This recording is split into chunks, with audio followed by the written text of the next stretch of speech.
When you hear the glaciers melting, the rivers of water emerging from underneath it, it's enough to make your heart break. And it takes, when an ice from a glacier breaks off into the fjord, it takes about 6 weeks for it to disappear into the ocean, okay? A glacier takes 150,000 years to form. Welcome to episode 16 of the Future is Beautiful podcast. I'm Amisha, your host. Thank you to our new patrons this week, Luke McSweeney and Stephen Reed. If you want to be part of co-creating this podcast, then please visit www.thefutureisbeautiful.co/community to find out how to get involved. It really helps us, so if you can support in this way, please do. We want to be about people, not about products, and we would love to stay advertising free. We have a small team, Lucy White on the blog posts, Jack Darville on the sound edits, and then I do everything to do with creating the interviews and sharing them. At the moment, my role is totally voluntary, which is cool, but there is so much more I'd like to create with this platform, and that requires more resources, as I'm not a stranger to burnout. I know that the stories and ideas that our guests and future guests share can inspire many, many people into being more active in their communities and living and thinking differently. I would also love to find ways for us to get together more in physical space so we can inspire and support each other and work together on actions. There are thousands of you listening now from 66 different countries, and if you all help in whatever way you can, we can do something incredible together. So please join us in creating the beautiful future by supporting us through donations and telling people in your life to listen to the podcast, and of course with what you do in your daily life and the ways in which you can create beauty in the world. We are the ones we've been waiting for. My guest today is MARTI, who I met when I was in Oroville, India earlier this year. And as we were discussing climate change over lunch with friends, I knew she had to be part of this podcast. She's an Orovillian, part of a global community in Tamil Nadu dedicated to human unity. MARTI is a writer, photographer, and environmental activist. She is currently working with indigenous people throughout the world on the impact of climate change and the importance of safeguarding and sharing indigenous wisdoms. She's a Penguin Books author, a former professor at the Sorbonne University in Paris, and was a United representative to Geneva under the ECOSOC programme. MARTI was the first chair of the International Advisory Council of the Global Eco-Village Network, GEN, a federation of thousands of communities throughout the world. She was a keynote speaker at the COP15 UN Environmental Conference in Copenhagen, amongst many other things. She has initiated and been involved in many creative and environmental activism projects, including Greenland Spirit, a project aimed at strengthening Inuit identity and community, safeguarding indigenous wisdoms, and facing the impact of climate change in the Arctic. In this episode, we talk about where we're at with climate change, how to deal with the denial factors, how to be useful in facing climate change, and how we might actually need a physical transmutation to survive on Earth in the future. I hope that you enjoy this conversation. Welcome to The Future is Beautiful, with me, your host, Amisha Gadiali.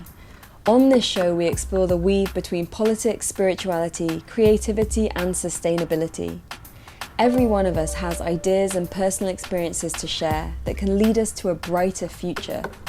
Despite the challenges we face as a global community, or the pressures that we meet in our daily lives, when we stop and dare to dream, to ask ourselves the big questions and to share what we are already doing, we create the future that we wish to wake up for.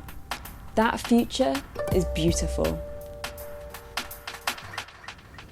I'm delighted today to be joined by MARTI, who is an incredible environmental activist, a writer, an author, a photographer, and one of these incredible women who is out and about around the world, making things happen, connecting people, and I feel like you're just like at everything like that you need to be at.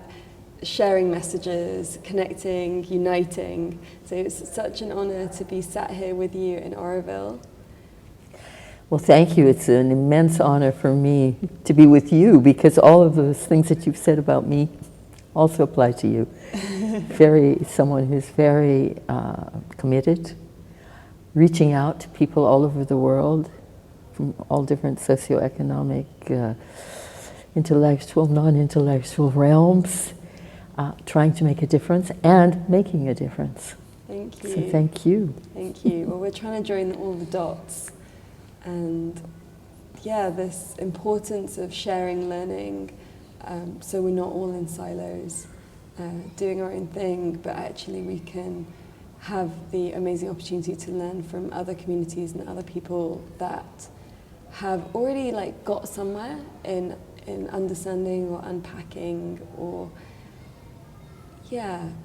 emerging into something else. And that way we're not reinventing the wheel, but moving forward with an exponential. Absolutely. The first thing I want to talk to you about is climate change. Okay.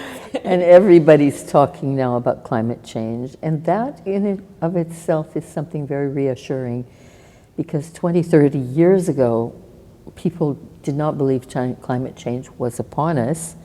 And many just would say, well, it's a natural phenomenon, or I don't see that there's much difference. But in recent times, with the increase in cyclones, storms, hurricanes, volcanic action, ocean agitation, which is affecting our coastlines, glaciers melting in Greenland and other places, we're all faced with it now. Yeah. Yeah, I remember maybe 10 years ago thinking, okay, there's going to be a tipping point and everyone's going to wake up. It's going to be like one of the movies that we see, like an Armageddon kind of movie. And then I just see these things happening constantly, and then we just carry on and we go back to normal. That's right, yeah. And I can remember Jacques Cousteau made a statement that in 1983 would be the turning point where the Earth could no longer adapt to the changes that the human beings were forcing upon. Okay, so I was born into that tipping point year. Yeah. So he said that was the point. That would be the point of no return. Wow. And we're already 25 years down the line from that. 1983 or 1983. 83, so the carrying 35 capacity of the Earth years. would not be able to be fulfilled Mm-hmm. in some way. Because as we know, Gaia has a tendency to be able to replenish, to heal herself. But he said, careful, now we're at a point where we're overdoing it, big time. Wow, and that was already 35 years ago. That's right, yeah. So where does that leave us now? Well, where it leaves us now is that I think we have to actually step into being extremely aware of what's happening and acknowledging that this is upon us.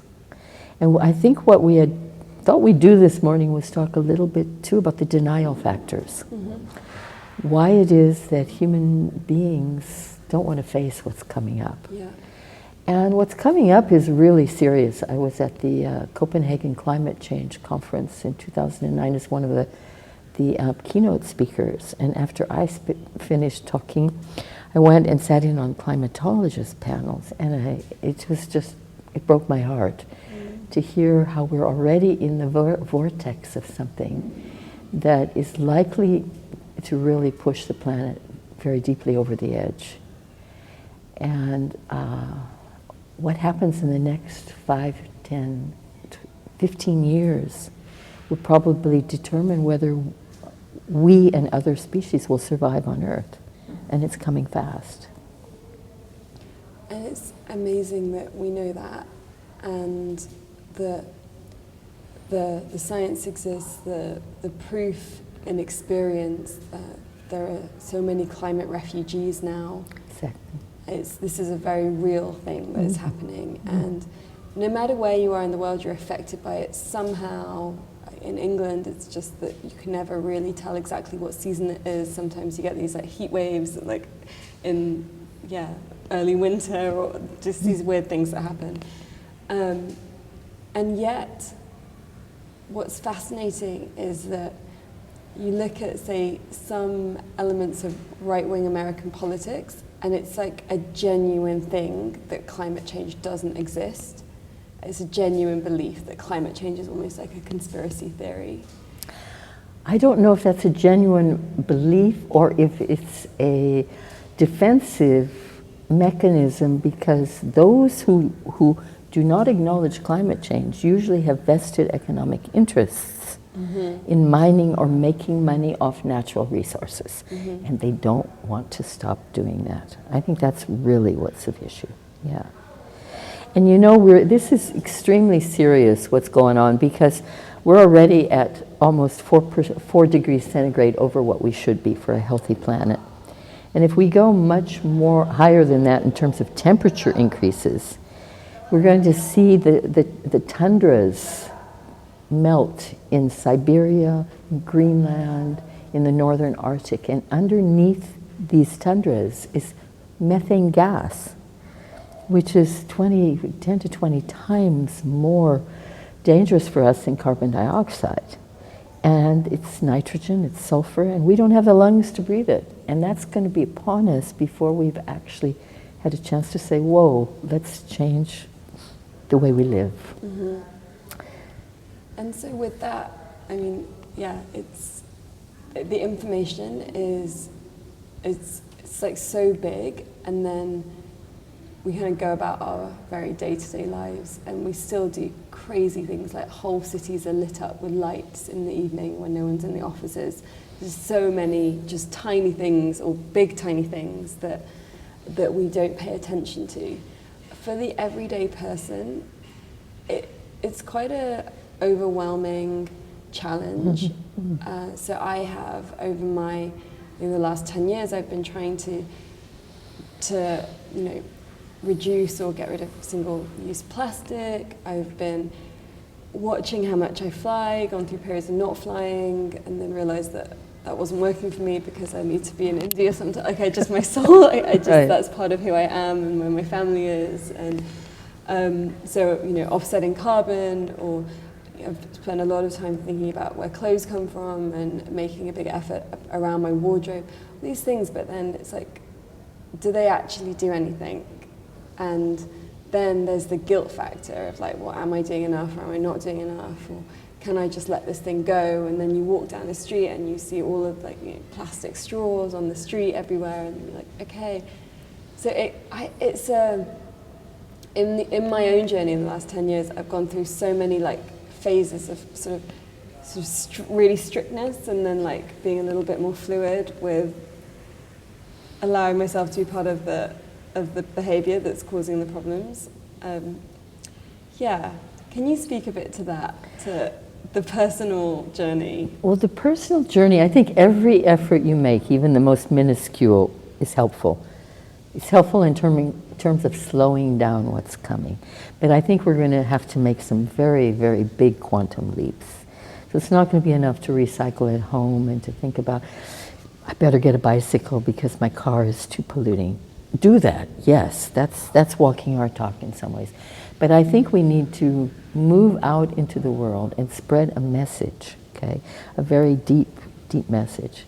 And that message is that we're on a very fundamental level, we're denying what's happening. Because if we understood the gravity of it, we would be in change mode. So maybe we should look at the factors that cause denial. Yeah, that'd be great. So one of them, the first one that comes up is always, it's not now, it's in the future it's going to happen. Now these are all denial factors that every one of us has, because none of us like to face bad news, and those of us who have a good life want to just live that life and enjoy it. But in actual fact, what's coming on is not in 50 years or 100 years. It's not our grandchildren who are going to experience this. In the next 5 to 10 to 15 years, the entire planet is going to start to slip into this vortex, okay? So that can bring up fear mechanisms. So in fact, what we have to do is look at the denial and say, okay, it's not for later that this is happening, but for now. But we're not going to just be inactive or just do our personal recycling bit. We're going to reach out and talk about sustainability, but in terms of sustainability plus. Because sustainability essentially means we put into the environment what we take out of it, but we're so much in depletion now, our planet, that we need to make a massive effort to change many, many things. So we have to make people aware that it's now, it's not in the future, that we need to change gears. Another thing is that some people, a lot of us are also in this mode of, I'll see it, I'll believe it when I see it. I'll believe it when I see it. Now more and more we're getting the tsunamis, the hurricanes, the kinds of things that are indicating to us that nature is in revolt. But I want to tell you a story that Wangari Maathai told me one time. And she's the Nobel Prize winner from Kenya who started the Green Belt reforestation program many, many years ago. And she says in Kenya, they talk about a frog, and they say if a frog jumps into your pot that you've put on the stove to cook, and you gradually increase the temperature, the frog will never feel anything, and the frog becomes frog soup. Mm-hmm. But if you throw a frog into boiling hot water, it will immediately jump out. She said, we're like frogs. The changes, the incremental changes at the moment are still not significant enough for people to actually jump out of the pot. And when we want to do it, we'll not be able to. So she says, we have to stop being frogs. Mm-hmm. So what do we need to be if we're not frogs? I don't know. But what may be very clear is that we're going to need a transmutation of the physical body, and we may be growing fins and wings and accelerating Darwinian evolutionary patterns at some point. So this actually might call for something as radical as that. Yeah, in fact, yeah. Then there are other denial factors, and it's interesting how they play out, because one is, well, there's going to be some kind of a miracle, okay? A miracle which Hollywood actually builds a lot on. You know, you have the superstars, you have the Avengers, you've got Tom Cruise and Mission Impossible. You have the single hero or the hero with a team of other heroes, and they're going to save the world. Okay, I wish it were as simple as that, because it's going to take every one of us on this planet to make the difference. Maybe Frogman, a new superhero. Right. It's going to Frogman and Green Hulk can make it. Right. Yeah, Frogman, I like that. Fly out of the suit. Yeah. And Wing Woman. Frogman and Wing Woman. I like it. Yeah. Right. Yeah. The other thing is that people always look for technological fixes, because we live in the modern era where we've had so many miracles. And I even think the fact that we can phone each other, you know, wherever we are, even if we're standing on an iceberg in the middle of the Arctic, is a kind of miracle. So we think, well, we've got Skype, we've got, you know, massive communication systems, we've been to the moon and back, so surely there'll be a technological fix for this one. But guess what? Mother Gaia, Mother Earth, does not respond in that way. If you think about a glacier, and I go up to the Arctic often because I'm working with Inuits there on building community and identity, because they're on the front line of climate change, and they're being faced with decisions about mining and all kinds of things. When you hear the glaciers melting, the rivers of water emerging from underneath it, it's enough to make your heart break. And it takes, when an ice from a glacier breaks off into the fjord, it takes about 6 weeks for it to disappear into the ocean, okay? A glacier takes 150,000 years to form. Wow. So we're facing the kind of phenomenon that technological fixes aren't going to be of great use to us. What is interesting about technology is that communication. We have an opportunity now to, through YouTube, through internet and all, to communicate to a much larger critical mass. And that's good. And so, how do we face our own denial first as individuals? Well, I think the first thing we need to do is see how, I think the first thing we need to do is just acknowledge this is happening. Mm-hmm. And not to say, oh, this is alarmist, because in actual fact, if you talk with the experts, it's not. The second thing would be to think globally but act locally, which is a kind of slogan now. It can be as cliche, but it is a really important thing. How can I make a difference in my own home, in my family, with my children? And then how can I reach out to the rest of the world through my community, my country, so that it's like you throw a stone in a pond, a still pond, and there are ripples, and there'll be a ripple effect. I think it's also about connecting with people other people who are connected to making a difference. For me, one of the things that can make an immense difference is recreating community. Whether we're in urban areas, or whether we're in rural areas, or there can be communities in urban areas that connect to rural communities.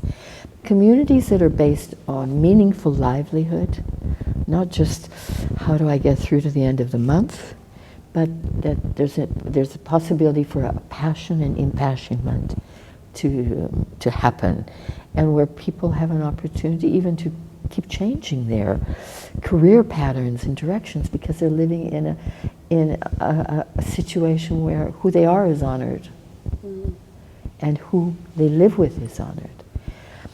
That we, in communities, there's an opportunity for our children to have hands-on education, experiential education, rather than just rote learning and memory factors. In community, we can work towards having safe neighborhoods. In community, we can make a commitment together to create sanctuaries and places for other species. And if we're on the land, we have an opportunity to set part of that land aside and invite other creatures to come into it and to live on our borders. We can do workshops. We live in communities. We can host workshops on everything from permaculture to appropriate energy to architectural, eco-architectural design. All of these kind of areas that can make a difference. And the United Nations and UNESCO are starting to see the importance of this. But it needs to propagate much more and much more quickly. One thing that just came to me as you were speaking was this thing of what would be a beautiful thing to do in community is actually just sit and grieve about climate change together. Absolutely. Yeah. And, you know, because it's just to acknowledge that this is scary stuff. Like, That's right. This is really challenging everything that we know about ourselves and our lives, and what we want for our children, our grandchildren, that we're, you know, in our heads planning these like beautiful lives for like the future generations, and like that might not happen. And yeah, I just feel like, oh, I want to organize a group, just come and just sort of cry together and process some of that grief. Yes, and it's really interesting you say that, because I read an article about all the climate change experts who are coming down with cancer and dying prematurely because they're so depressed about what's happening to our Earth. And a grieving is something really fundamental, because you acknowledge, in fact, that there's been a major transition, a death, in fact, of some of who we are. It's also acknowledging we're part of one body and one being. Because one of the scary things about death is the separation aspect, not knowing what's the unknown, what's beyond it. But by actually grieving, we make a commitment. We make a commitment at a certain point to stop shedding tears and move forward into a new and maybe more graceful and softer way of dealing with everything that's around us. Yeah, we have to work through our anger, work through our sadness, so we can find that space of grace. That's right. And actually, His Holiness the Dalai Lama talks about, he says, think about your death every day. Now that sounds like it means something morbid, but it doesn't. He wants us to keep in mind that we're impermanent and that everything is impermanent, and to make to have a quality existence and a quality of life now. And in the Japanese tradition, the great haiku poets spent years writing their death poem, which might have been 5 lines and 8 words. Because this is important. This is important that we see really where we're going, and we slow down enough to do that. Yeah, yeah. And Oroville is a really beautiful example of what a community can create in terms of a space to move forwards in how we're dealing with climate change. So one of the things that's beautiful here is that the ethos is in everything, whether you're buying a bar of soap or you're drinking a chai. Like there are principles running through everything. There's a shared sense, and I just met incredible people here that are doing amazing projects. For example, a young man who is developing an incredible system around how to filter water through carbon, but how to do it out in villages. And so he's and he's just invented it himself, and the community has given him the inspiration and the space and the tools to explore and create something that's useful. That's right, and there are so many creative projects here. It's just amazing, and so many characters and people with different ego identities meshing together, and creating a center of human unity is an enormous challenge, because we all come with our own expectations and shadows and all the rest. But it's very exciting to be here, and the community does foster thinking outside the box. And if we think about the Oroville Charter, it says, and this was the mother's inspiration, Amira Alfassa, who was a spiritual companion of the great yogi and spiritual thinker Sri Aurobindo. The charter starts, Oroville belongs to no one in particular, but to humanity as a whole.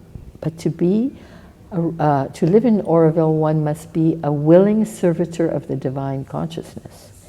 And if you think of that in terms of nature being the greatest example of the divine consciousness, then we have a role to play here, which is to serve nature, to serve humanity, to serve our greater sense of who we are. And this is a wonderful, wonderful opportunity in many ways. And one of the things that Sri Aurobindo said was that humans are transitional beings, and they only make quantum leaps when they're pushed to do it. And I personally think this is climate change, which is going to push us into that space. He also said that in terms of one's individual spiritual path, there are many paths. There's karma yoga, which is yoga through action. There's bhakti yoga, which is yoga through devotion, music, all of that. There are many, many forms of yoga. And so he says, progress with your individual way of being. Find out who you are. Explore your inner being. Create a strong sense of a psychic being. And then he said there would be a few people who would go on to create a new species. And this new species would develop through the collective consciousness, because it's far too great for any one of us to possibly manifest.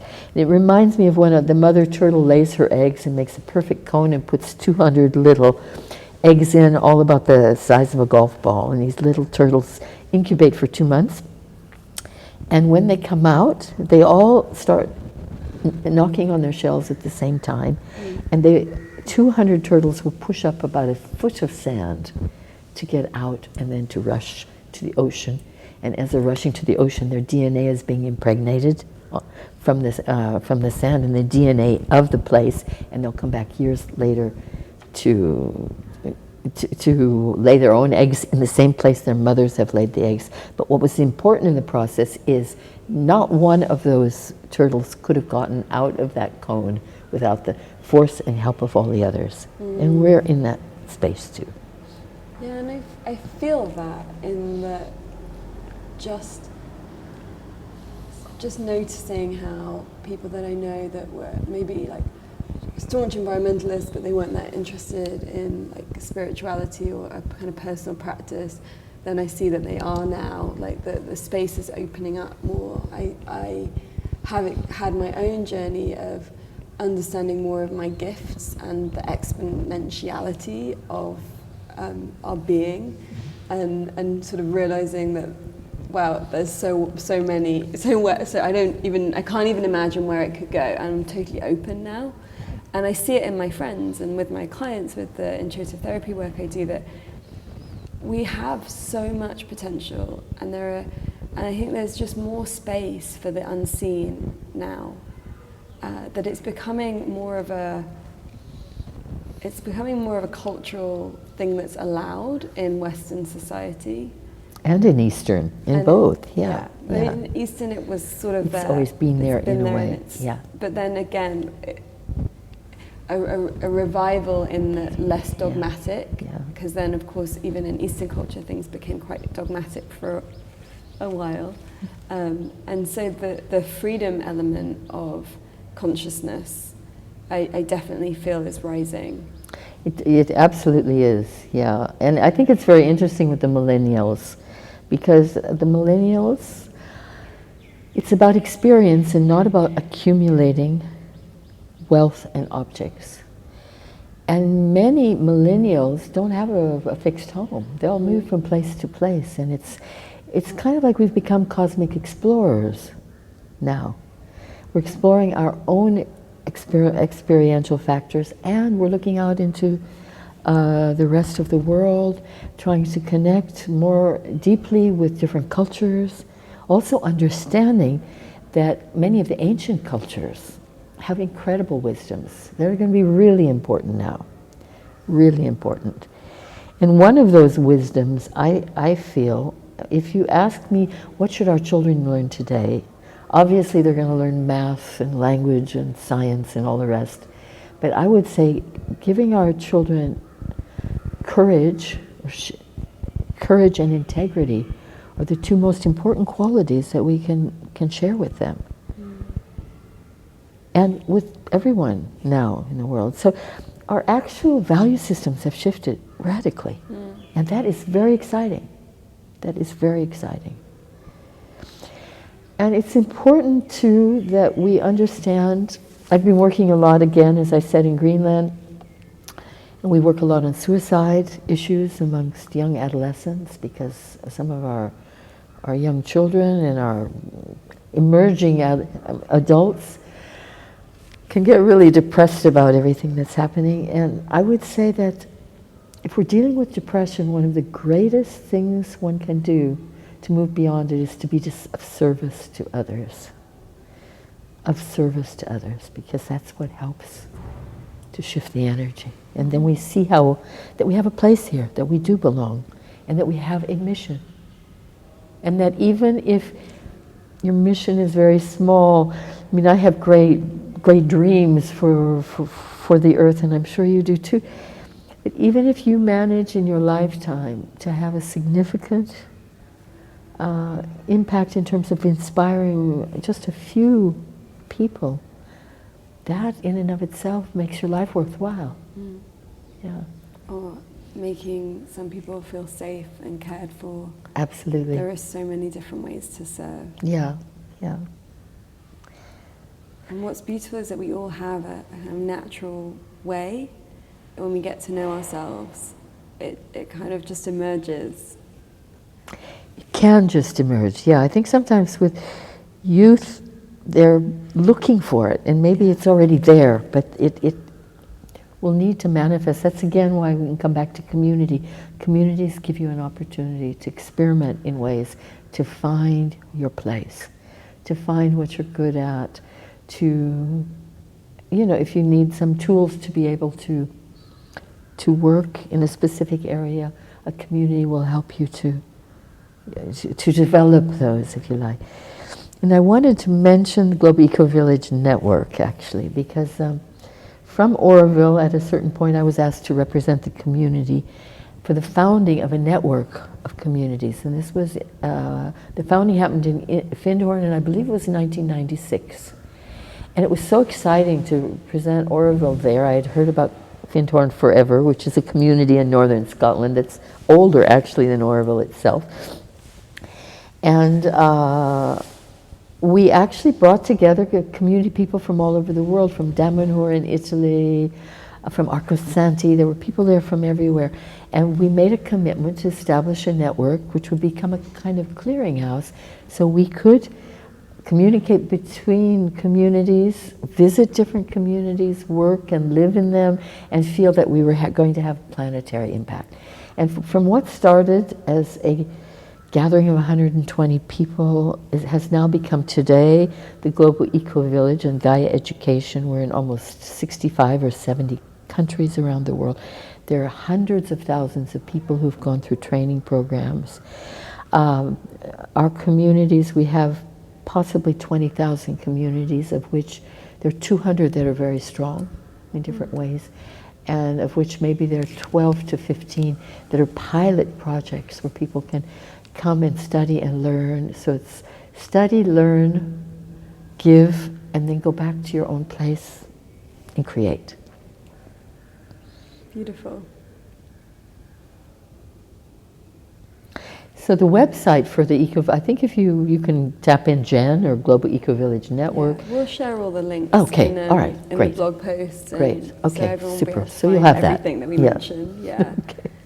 Like to make it super easy. So is there anything else around the denial factors of climate change that you wanted to share? I think what I would like to share, and what I shared in Copenhagen in 2009 when I gave my keynote address, hasn't changed much. It's that we cannot rely on other people to do this for us. We can't rely on UN, even if they're starting to wake up to the importance of communities and different types of approaches to this. We can't rely on UNESCO, on universities, on institutions. Some of them are doing very good work, but it's up to each one of us as a citizen of the world and as a child of Mother Earth to move towards what will make changes. And not on any level to think, oh, my contribution will be so small it won't matter. I've been involved in things that have had an incredible quantum impact, and I never imagined it. So maybe I'll just share one of those with you, which is the Child and the Trees project. The Children and Trees project, which is a project in India, which we started because when I realized that India had lost almost all its forest cover, so we created a little book called A Child in a Tree, about how a child's favorite tree gets cut down and how sad he is and how he wants to make a difference, and eventually decides to plant trees when he learns about erosion and how important trees are. And in the end of the book, the tree that he plants is part of a forest, and he will take his grandchildren there. But the story is very simple. They're an easy to read little environmental readers, and out of that I created a poster called What is a Tree? And I envisioned it hanging in schoolrooms around India, schoolrooms that sometimes have almost 200 kids who come into one single room and listen to teachers for hours because they don't have really a proper school system. Anyway, the text starts, what is a tree?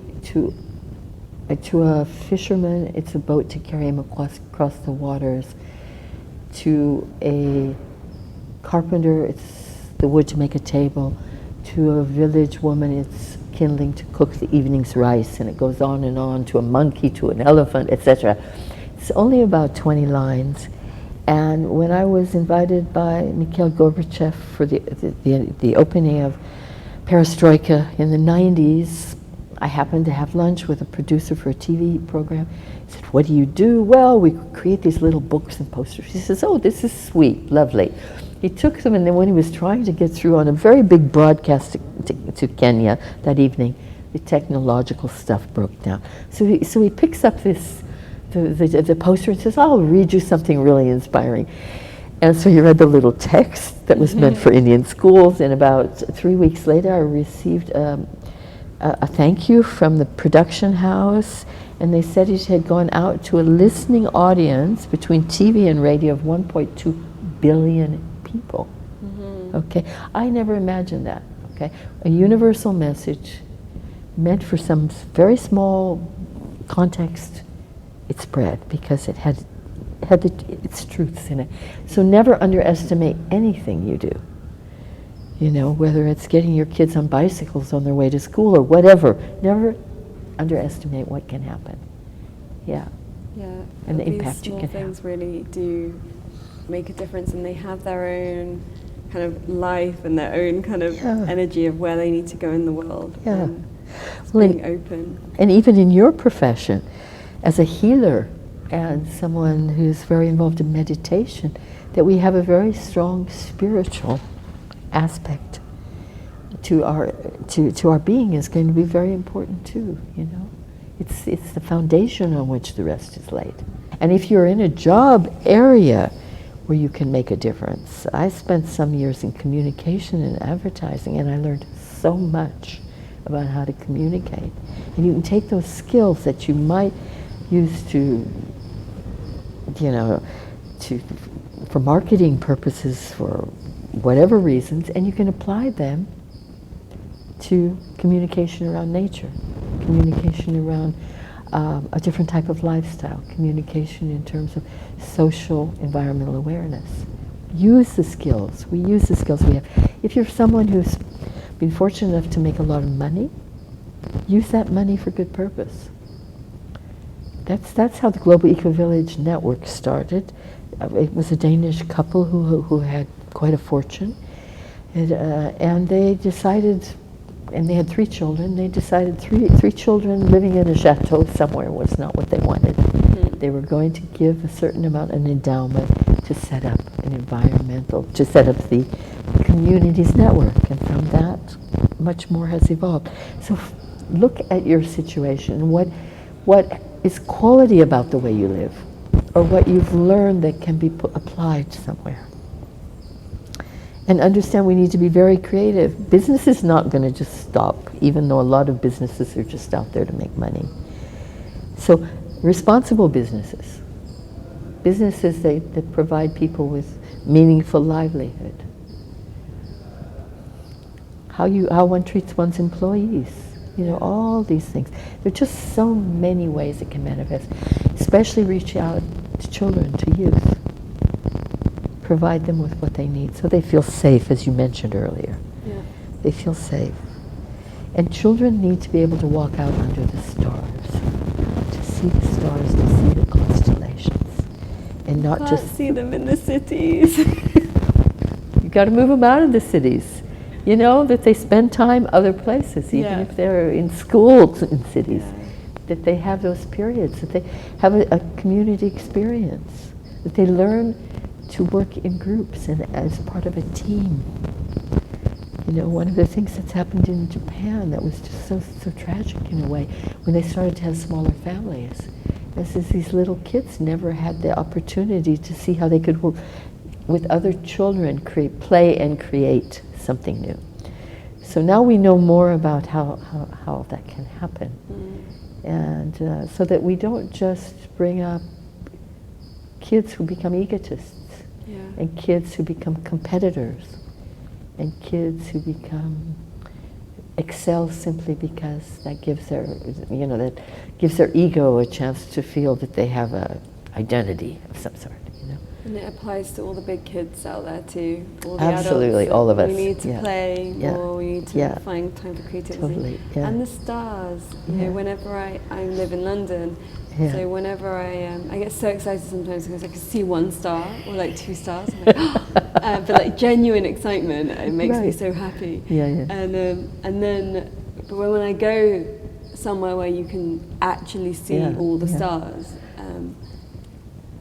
I just get this feeling that it's sort of criminal that that's not the average human experience that's anymore. right, yeah. That we don't live all under a blanket of stars. Yeah, and we don't have to trek in the Himalayas to see those stars. No. Nor do we have to necessarily have the most dramatic and sort of impressive experiences. We start from where we are, and we find a place not too far from the city we live in where the skies are clear. We teach our children about astronomy. We teach them there's a cosmic presence out there, even though we don't know exactly what it is. You know, so many ideas now. Now I want to make like a map of where to go, just like outside of major cities for stargazing. Right. Yeah. Anyone can do any of these ideas. Yeah. Take them, make them happen. Right. Yeah.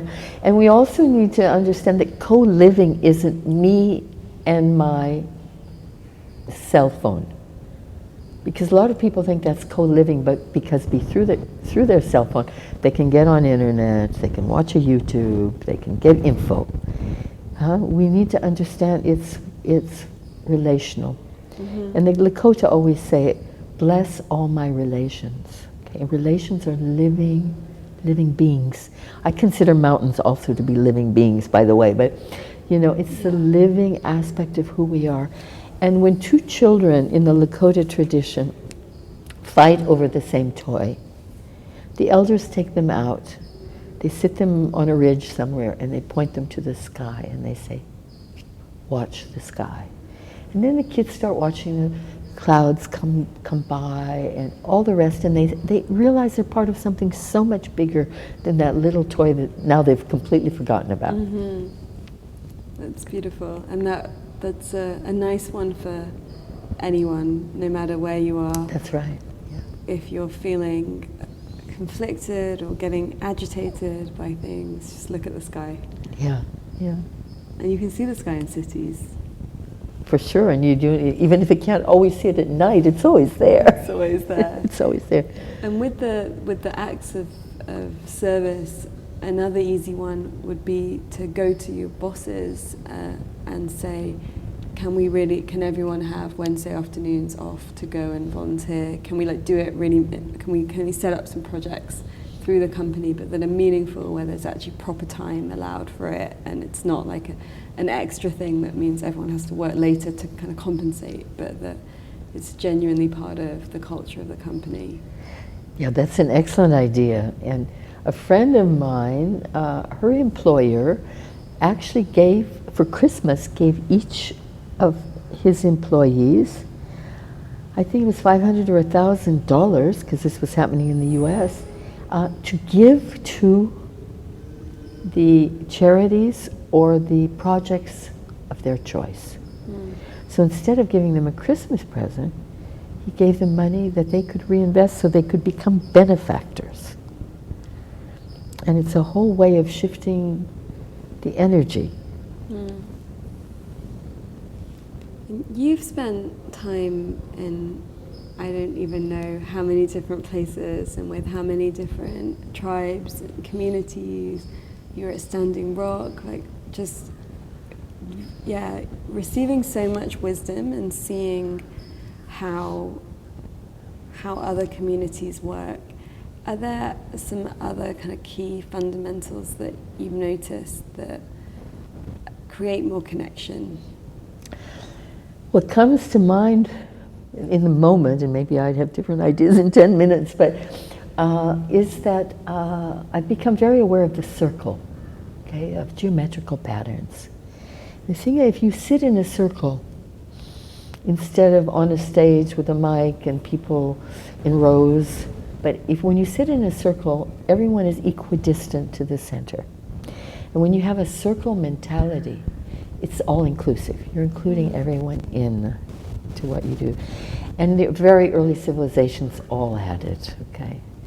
And that was before we got into seeing nature as a resource, when we still saw nature as a source of our lives, rather than as a resource, something we could use to, create hierarchies and clans and power fields and all the rest. And then out of the circle, because when you are sitting in a circle with a group of people and you look at the center, you can visualize a spiral. And the spiral is what lifts us onto another cosmic plane. And I would say that the more we experience, that we experiment with these kinds of aspects of being, the greater will be our natural inclination to make space for the other human creatures. I was recently in Indonesia, a very beautiful place in many ways, but I saw so many animals in cages, in tiny little cages. You know, I saw birds that were in cages that were so small they couldn't spread their wings. And I'm thinking, how is this happening? You know, so to be able to work with what we call human ecology, but what really essentially is just humans personifying other aspects of nature. We can ask ourselves, what does it feel like to be a polar bear drifting on an ice shelf and arriving somewhere where they're trying to eat grass because they can no longer get near the seals because polar bears can't swim that far without tiring, even though they're great swimmers. And just understanding how we can care for nature and each other in different ways. Yeah, it's kind of an abstract answer, but that's what I started to think about when you asked the question. Well, it is and it isn't. It's interesting. Circles have come up in a lot of these conversations on the podcast. Really? Yeah, I feel like that's something that anyone who regularly takes part in circles and sharing circles or just holds meetings in that way feels how much of a difference it's made from the other format. And one of the things in the Tamil culture here in southern India is that when you have a community meeting, everyone has a chance to speak. Some people go on for hours and shouldn't. But even this 5-year-old child is given an opportunity to say something. And this is important, that we all have our own voice. Yeah. And speaking of voices, it reminds me of something else. After I left Standing Rock, I went up to Greenland. I was sort of gonna tell my Inuit friends, wow, I've just been to Standing Rock and da-da-da and all this. And when I arrived there, and I mentioned Standing Rock, they said, oh yeah, we wrote this hip-hop rap song and sent it off to them 2 weeks ago. And there's just something about the way our communication works these days, that we can feel that sense of solidarity for a group of people who are very maybe far away from us geographically, but share our same concerns, you know. And we can participate, we can give them something of who we are and learn from them. What else are you working on up in Greenland? Okay, so I'm working on Greenland Spirit, which is a project that happened. I've always dreamed of working with the Eskimos and all of that, which is kind of a cliche in essence because Eskimos almost don't exist anymore. Everyone is kind of very much mixed ethnically. But when I was the first keynote speaker in Copenhagen, the woman who came, Gasserlung, she's a Greenlandic elder, Inuit elder, and she did the dance, and the drum dance, and the song that started the whole conference. And as soon as I finished speaking and the mayors had welcomed everybody, I ran off to meet her, and we started to become friends. And then the project emerged, and the project is essentially to strengthen Inuit identity and community. And this is very important because Greenland's had almost 250, 300 years of colonization. And even though the Danes have been fairly benevolent colonizers, there's still been there's a huge problem of self-esteem in some of the areas of Greenland, and that's carried internally probably by every individual in some way or another. So that was one of the goals, to increase, strengthen community and give a visual identity to the community so you could see some of the key players. Then to safeguard the ancient traditions, gather the wisdoms from the community, and also to really understand the impact of climate change, not only in terms of how it affects Greenland, which people do know because when there's less fishing and and the ice is melting, or they have mountains that collapse into the sea because of the internal pressures on the ice shelf. People do know about that, but they don't actually understand the planetary effect and how important Greenland is in the whole thing. So the project is about 5 years on, and we do workshops. We work with elders, with youth, with schools, and everyone else in the project is a Greenlander except for myself. Now we want to start a new project called Awakening Spirit, where we want to start connecting on a global planetary level all these different indigenous groups and do the same thing. Workshops, work with the artists, create a stronger sense of community. And we've selected Standing Rock. Now that pipeline is in place, and many people may think, well, it was a failure, which it was not, because it reached out and inspired people from all over the world. The whole protest that the Lakota people and all the other tribes participated in.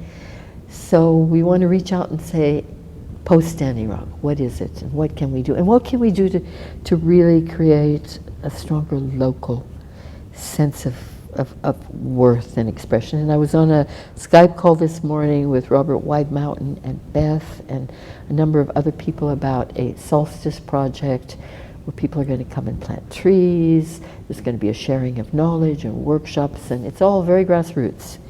So that we're hoping to connect Awakening Spirit to this, to what's going to be emerging out of Standing Rock.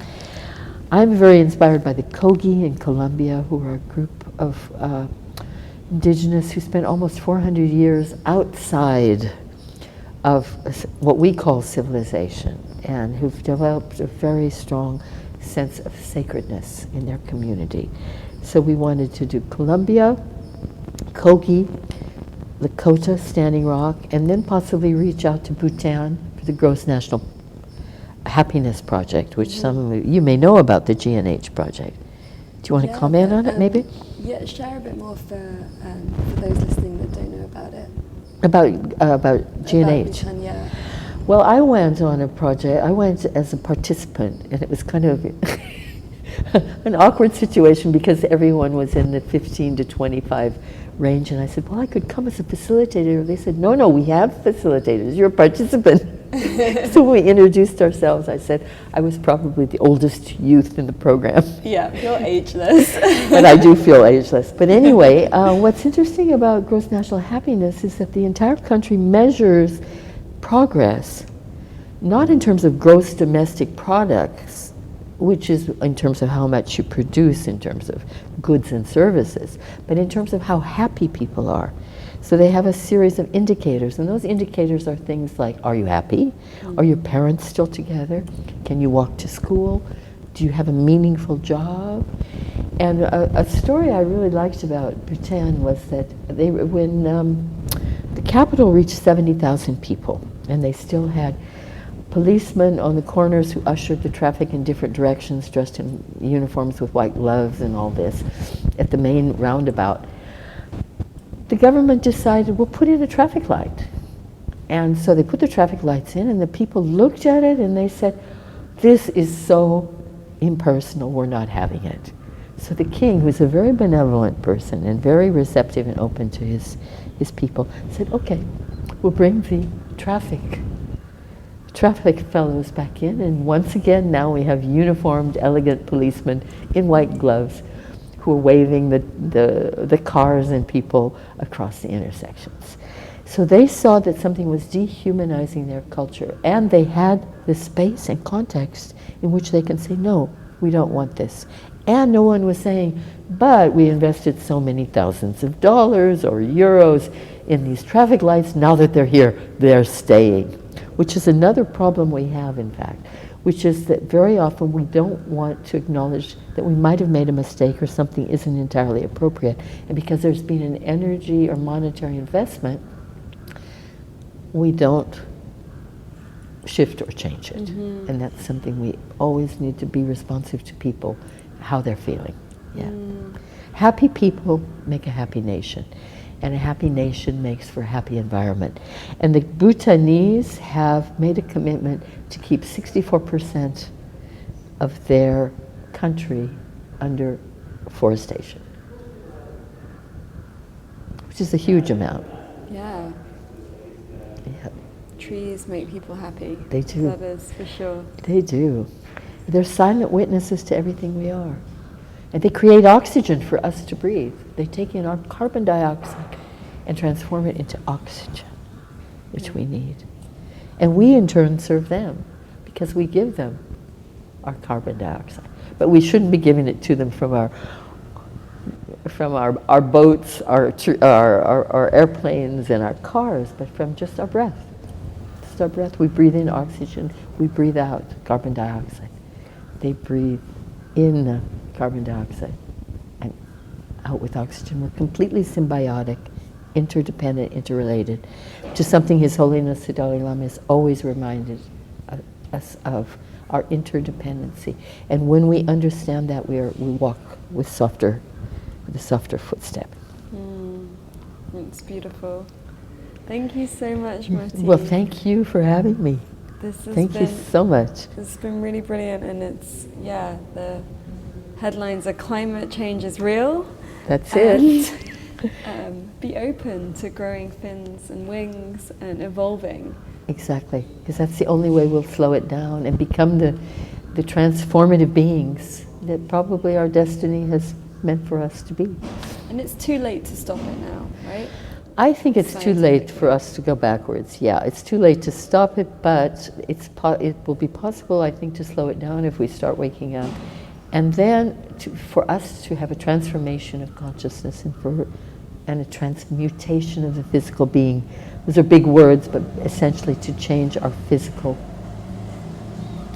bodies and our mental and psychic states, so that whatever comes, we can remain, and all those species we love will also be with us. And the theme of symbiosis, everything has been pretty quiet for India for the last hour, and it's just starting to peak back up, which which is a gentle nudge from us. I think it's close to noon and people are starting to get hungry, wanting to go to lunch. Yeah, totally.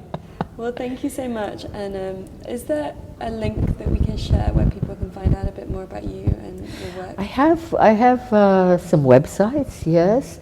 The Greenland Spirit website, they're all www.martiphoto, M-A-R-T-I, and then as one word, photo, P-H-O-T-O, and then continue, greenlandspirit.com. So www.martiphoto.greenlandspirit.com, and then www.martiphotoburning.com for my work at the Burning Man festivals. And then a general website is www.martiphoto.org. Brilliant. And we'll post the links, and we'll post links to everything else that we'd mentioned as well during this conversation. Then, very importantly, is the www.ecovillages.org. And I think if you just type into Gaia Education, quite a lot of information will come up. And then, I haven't mentioned it all, but also a very significant program is Gaia University. So it's www.probably Gaia University as one word.